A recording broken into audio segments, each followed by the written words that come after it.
ବାସ। ଦେଖନ୍ତିନି ମତେ କେହି, ସମୁଦ୍ର ମନ୍ଥନ ହୋଇଲେ ଶେଷ, ମୋ ରୂପ ଦେଖିବୁ ତୁହି। ଏହାର ଉତ୍ତର କଣ?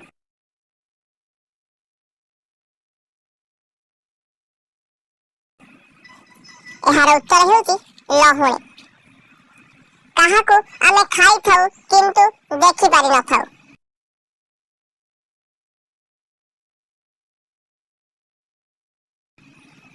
ରାଣକୁ ଆମେ ଖାଇଥାଉ କିନ୍ତୁ ଦେଖିପାରି ନଥାଉ। ଲୁହା ଟାଣି ଦିଏ ଏପରି ବଳ, ପ୍ଲାଷ୍ଟିକ ଆଗରେ ହୁଏ ଦୁର୍ବଳ। ହଜିଲା ଛୁଇଁ ମୁଁ ଖୋଜିକି ଦିଏ, ବୁଦ୍ଧି ଅଛି ଯଦି କୁହ ମୁଁ କିଏ?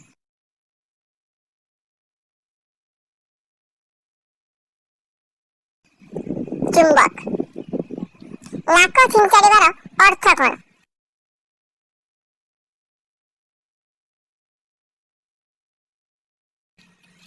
ନାକ ଛିଞ୍ଚାଡ଼ିବାର ଅର୍ଥ ହେଉଛି ବିରକ୍ତ ହେବା। ସେଇଟା କଣ?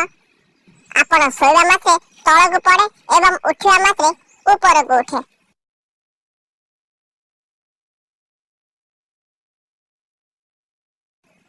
ତାହା ହେଉଛି ଆଖିପତା। ତାହା କଣ? ଯାହାକୁ ଆମେ ଦେଖିପାରିବା କିନ୍ତୁ ଛୁଇଁ ପାରିବା ନାହିଁ।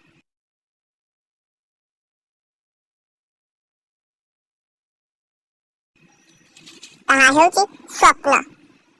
ଖାଇଲେ ଫଳ, ଡାକିଲେ ଝିଅ, ଆଙ୍କିଲେ ରଙ୍ଗ, ମୁଁ କିଏ କୁହ?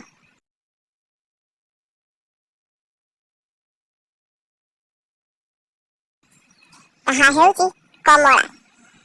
ଫସର ଫାଟିବାର ଅର୍ଥ କଣ?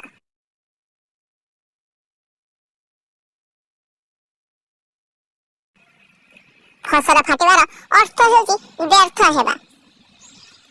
କେଉଁଠିକୁ 100 ଲୋକ ଗଲେ ଫେରନ୍ତି 101।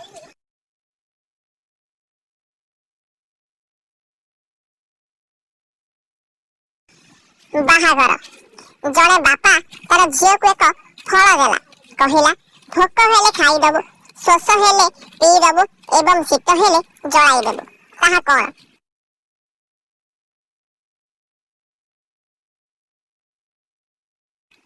ତାହା ହେଉଛି ନଡ଼ିଆ।